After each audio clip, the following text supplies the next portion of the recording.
Hello everyone, today I wanted to talk about my updated opinions on Lorde's album Solar Power. If you guys would like to skip right to me talking about my relationship with her music or to my updated opinions, I will have timestamps on the screen right here to you guys can skip to. The entire video will be timestamped, so if you'd like to skip around, just check down below in my description box for that. Now to a couple quick disclaimers. Number one, this is just my personal opinion and interpretation. I'd love to hear yours down below. Just keep it respectful. I'm going to be reading off my phone as I always do. Everything that I mention and reference in this video will be linked down below in my description. I already did do an album reaction. I reacted to the singles and the deluxe songs as well. If you're interested in some of my more nuanced takes on some of them, they're going to be down below for you guys to watch.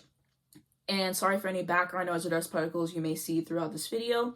If I have any notes that I forget to add, check down below. I might have a pinned comment. So onto my relationship with Lorde's music. I got into her during my sophomore year of high school. I was listening to the hits from Pure Heroine, and then the album went on shuffle because I had the free version of Spotify at the time. And I was like, I love this. And that's when I started listening to her. And I was super excited whenever she announced that Melodrama was coming out. And I listened to it the first time, and shockingly, I did not get it at all. I was like, really, this is it? But then the second time, it clicked with me. I love that album. Easily one of my favorite albums of all time. So starting off the album, we have The Path. I think that this is a solid opening track. Someone pointed out how in the first verse she says born in the year of Oxycontin, referencing the fact that she was born in 1996, which I think is a very cool line to have put in there. And the first verse in the song is fantastic lyrically. And I love how she references having her arm in a cast at the Met Gala, and the lyric fork in my purse to take home to my mother. And the song overall is well put together and performed, and it really gets you ready for the rest of the album. And now quick thoughts on the singles. I enjoy them to keep it short. I've done dedicated videos. If you want to hear my more detailed opinions, just check down below my description for those. And now into California. I think that this is a decent track. Definitely reminded me of aquariums, reminded me of like an arcade. It's just very light, very airy, which I appreciate. And the production is pretty as well. And I love the ending bit of the song sonically. There is just such a lush production in this one. And I like her voice in this one a whole lot. And now we are into Fallen Fruit. This is a career highlight. Lorde did what she had to do in the song. The harmonies in the song are so beautiful to listen to, and they already make this track a standout. And then you add in the lyrics, and you can definitely hear the 60s and 70s influence sprinkled throughout this entire song. And wow, this is such a great song to listen to. The bridge is so cool as well, how she has that 808 put in there and everything, and just, yeah, she was in her bag with the song. If you're going to listen to one song from this album, I would highly recommend this one. And now onto Secrets from a Girl Who's Seen It All. I like the premise of the song a lot. Lorde said, I was listening to Ribs and just thinking about who I was at that time of life. I was so apprehensive about what was to come. I took two of the chords from that song and reversed them. This is future me talking back saying, it's going to be okay. I think that this song is such a treat to listen to. And I remember in my reaction, I was like, oh, I love this part at the end. And I thought that she just sampled it from somewhere, but it turns out that it's Robin's part. And it goes so well with everything. The instrumentation at the end is truly stunning, which I appreciate. And I like what Robin did at the end of the song. Favorite lyric, your dreams and inner visions are your mystical ambitions. They won't let you down. Do your best to trust all the rays of light. And also whenever she says, everybody wants the best for you, but you've got to want it for yourself, my love. And now we are on to The Man with the Axe. I think that this is a gorgeous love song, and I truly adore it and the way that it was written. She said that she wrote this as a poem, and I think you could definitely tell that listening to the song. And the production on this one is insane. I love it so much, and just the way that it drowns you, but in the best way, and the vibe of the song. Yeah, I really do love this song. It's so great. And now we're into Dominoes. This is a short and sweet track. I have a whole theory on this song that I talked about in my album reaction, so you guys can go check that out. Overall, I do like the song. Do I think that the sirens were necessary for her to have put in the song? No, I don't.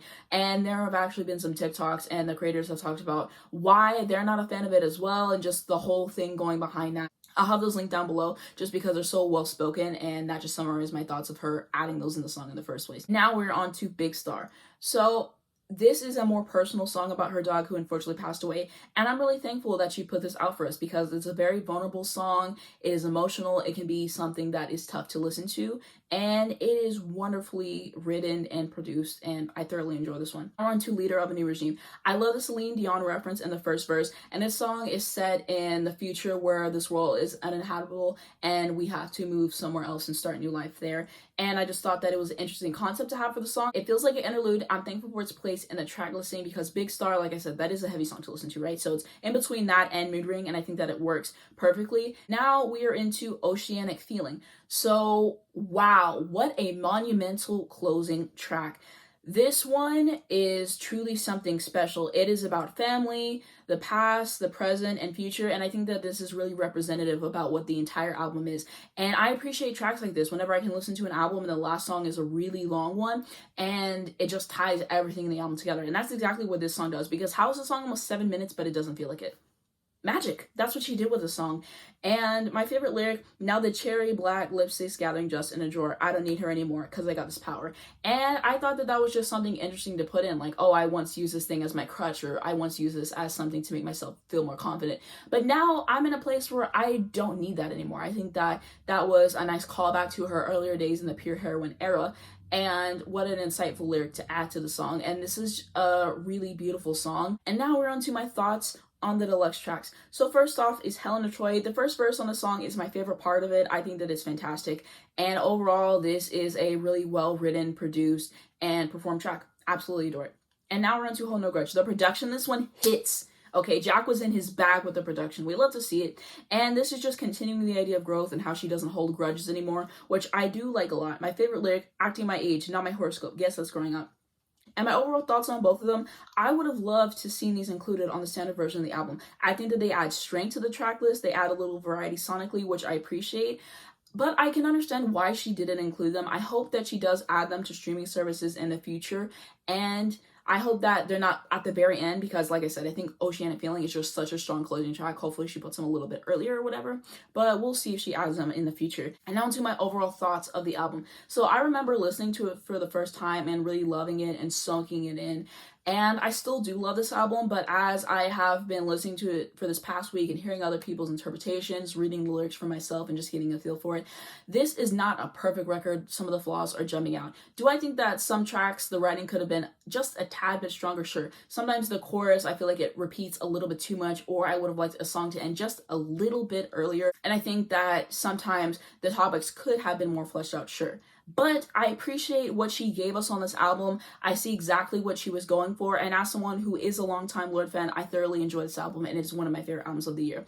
And the guitar all over this thing is really wonderful. The production is impressive. Jack did really amazing with that, and also shout out to the songwriting as well. The lyrics are great, and I adore the references to her life and her past works. The aesthetics that she used in this era are excellent. She didn't miss once in the music video department with this entire album, and I definitely have a soft spot for this project. This is a nice album to listen to in the morning, which I appreciate for sure. Also, this album feels so light. I appreciate that it is a more indie record, but that doesn't mean that it loses its depth. She talks about nature, growth, healing, wellness, culture, and more all over this album. And I'm really thankful for this album and it coming at this time, because at this point in my life, I feel like I really needed this album. The themes of this album, of the growth and the healing and all that stuff, that is what this year has been for me. And I need this album at this time in my life. It speaks to me and it feels so warm and inviting and cozy to listen to. And I do love that about it. Another thing I appreciate about Lorde and her music in general is that she's not afraid to take her time with her albums. By doing that, we have time to really properly digest the last album and how it makes us feel and everything, but also she's delivering worthwhile projects, fantastic projects where she has something new to say, something new to offer. And I like that she's not afraid to try different things, and she isn't just releasing the same album over and over again. I like that this is an indie record and that this is completely a 180 for melodrama, and how it makes me feel and the themes of this album and how she was able to tie everything together. And I appreciate everyone who was involved in this project and what they brought to it. And as I've been listening to this album, I've just been appreciating it for what it was. We'll have to see how this ages over time for me to see how I would rank it in her discography.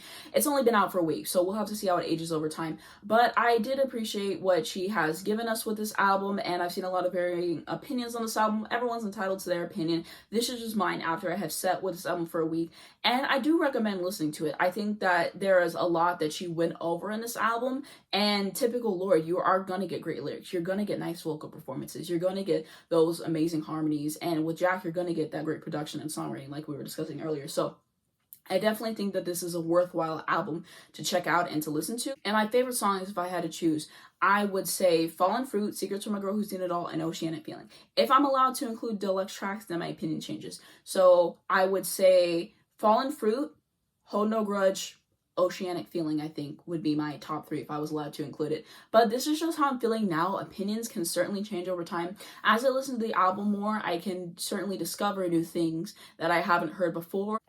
And some songs might become new favorites, some songs might fall, but I don't think that there's a bad song on this record. There's some songs I like less than others, but I can enjoy every single song on this album, and I appreciate what she was able to do with this, and I think that with what she was going for, I think that she succeeded in that, and I'm appreciative of her giving us something new this year to listen to and how it makes me feel. It feels like summer, it feels like youth, it feels like light, it feels like growth, it feels like going on to that next stage of life. And I do think that this was a great follow-up to Melodrama. And what do you guys think of this album? What are your favorite songs? What are your least favorite songs? Anything I missed about the songs of the era? Let me know. And like I said, I already did a bunch of videos on Lorde. I'm going to have a playlist at the end of all of them that I did if you guys would like to check it out. But that'll be it. Thank you guys so much for watching this video. If you did enjoy it, please just give a like. Also hit the subscribe button right down below if you hit the bell, get a notification to your phone every single time I post. I also do have a second channel. It's going to be the first link down in the description, as well as a Twitter and Instagram, links to listen to this album, my Spotify, information to keep you guys educated on important topics. And yeah, thank you guys so much for watching. I'll see you in the next one.